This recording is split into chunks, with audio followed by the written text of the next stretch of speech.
My son called and said, "Why are you asking for $7,000 for a settlement?" I was shocked by the call. Apparently, his wife caused an accident while driving, injuring the other party. Is this a joke? I thought because the woman sitting across from me during lunch was none other than his wife, the one who supposedly caused the accident. While I hesitated, my son abruptly hung up the phone. I began to suspect it might be a scam, but the caller ID on my phone clearly showed his number. Fuming, I was about to refuse when my daughter-in-law smiled and stopped me. "Let's pay for now. I have a good idea." As the two of us collaborated, the situation took an unexpectedly interesting turn. "Mom, I finally got a job," my 32-year-old son George happily reported to me. "Oh, that's great," I replied. George had spent a long time as an NEET or part-time worker, and honestly, I had almost given up hope that he'd find a job, so I felt a huge sense of relief. Eventually, he married Olivia, a woman he got close to at work. Despite being 2 years younger than George, she was responsible and had a pleasant personality. We never had any mother-in-law and daughter-in-law issues. Although George and Olivia didn't live with me, Olivia and I occasionally had lunch together. I thought with a capable daughter-in-law and George having a respectable job, I could finally relax. But before marrying Olivia, my son had a troublesome habit. Despite having no income, he was careless with money and impulsively bought whatever he desired. He even stole money from my wallet a few times. "Why would you do such a thing?" I sternly scolded him, trying to get an explanation, but my son just pouted and turned away, refusing to speak. Taking money from your parents' wallet and acting like a child even at this age, I couldn't help but cry, feeling embarrassed. Given that experience, I was a bit anxious about my son's married life with Olivia. "Hey Olivia, how is George doing? Is he causing you any trouble?"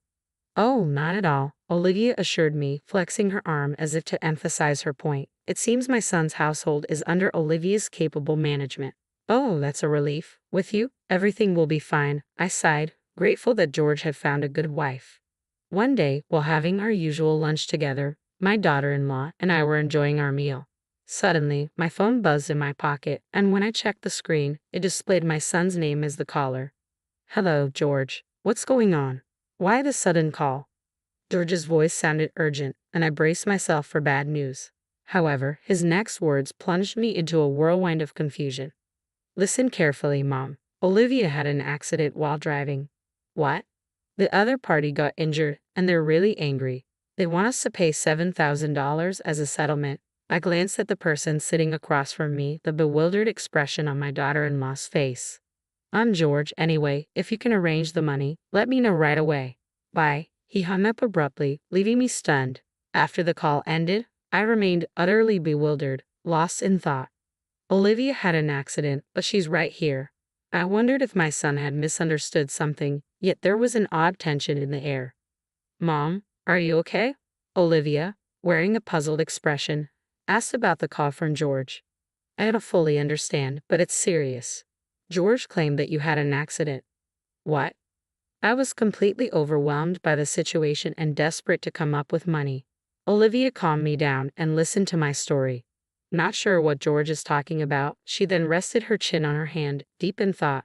"Perhaps we should suspect a scam," Olivia suggested, but that voice was undoubtedly George's unless he suddenly caught a cold and sounded different. He seemed fine this morning. If it's not him, then who? The phone number displayed on my mobile matched George's. Olivia and I exchanged puzzled glances, both lost in contemplation. After all, if you hadn't been in an accident, then that $7,000 settlement demand must be a lie. What could such a large sum be needed for? "I don't fully understand George's spending habits either," Olivia sighed. "Well, when you see his room, maybe he'd waste it on something trivial," Olivia explained. "What do you mean?" I asked. Olivia then shared details about George's recent behavior, and my anger flared up. George did that? Unbelievable. I won't stand for it. I grabbed my phone intending to call George and give him a piece of my mind. But Olivia gently stopped me with a smile. "No need. Let's pay first." "Why?" "I've got a plan," Olivia said, her eyes twinkling. Hearing her revenge scheme for George, I couldn't help but grin. "That sounds intriguing. Let's teach him a lesson."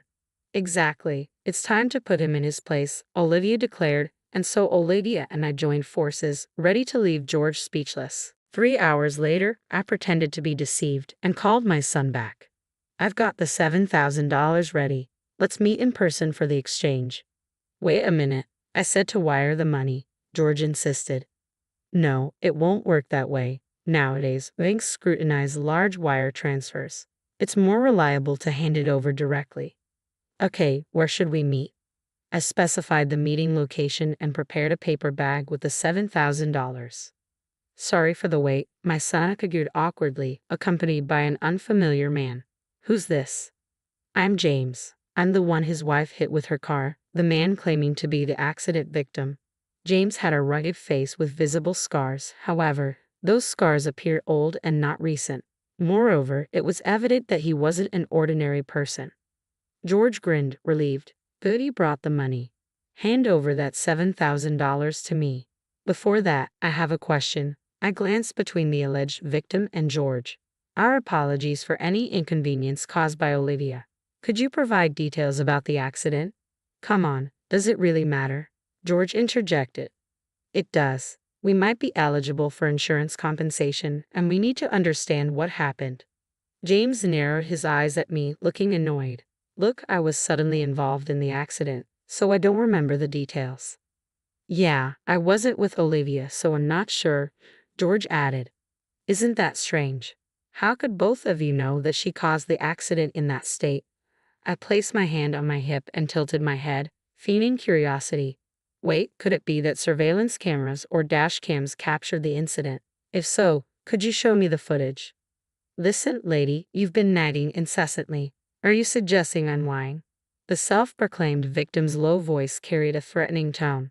Although I felt fear, I couldn't back down now. I don't want to assume you're lying. I'm simply asking for evidence if you have any. Summoning my courage, I continued to lock eyes with James. In the midst of our standoff, my son interrupted our conversation. Mom, stop it. Enough, enough. Just hand over that $7,000. His face clearly showed fear. Yeah, right. There's no evidence after all. I didn't cause any accidents, Olivia said as she appeared unexpectedly. George was utterly shocked by her appearance. Olivia, why are you here? He stammered. I didn't mention it, but when you called me, Olivia was having lunch with me, George stammered. That's absurd. I didn't hear anything. As my son retreated nervously, both Olivia and I closed in on him. Why lie and make your mom prepare $7,000? The jig is up. Surrender, Olivia demanded. We decided to present evidence to corner him. Actually, Olivia and I went to their house together to uncover George's misdeeds. While my son was away, we searched his room and found evidence of various wrongdoings. First, this is a loan agreement for debt, I said, holding up the document. It stipulated that if he didn't repay the borrowed $7,000 within a month, he'd have to pay additional delay damages. However, the amount was substantial and not from a reputable financial institution. I turned my attention to the person next to George. She wasn't involved in any accident, so who are you? James chuckled. Yes, I'm caught. As expected, the man claiming to be the accident victim was actually a debt collector who had lent money to my son. Your son asked for my help in securing the $7,000. Pretending to be the victim seemed like a good idea, but it's clearly not working. While James found it amusing, my son looked apologetic and shrank back nervously. So, you already know why your son borrowed $7,000, right? James continued. Yes. When I saw my son's room, I was speechless. I showed a photo of George's room taken with my smartphone. The room was filled with an overwhelming number of anime character dolls. I searched the price on my phone and was shocked. Figures can be so expensive. Among George's belongings, there were high-priced items exceeding $700. We also found receipts from when he purchased the figures, which served as evidence. As a parent, it's hard for me to say this, but my son is careless with money. His salary is entirely managed by his wife. Where would he find the money to buy such expensive things? If he stole from my wallet, I'd slap him immediately. We somehow understood the reason behind his debt, and my daughter-in-law and I were left dumbfounded by the trivial explanation.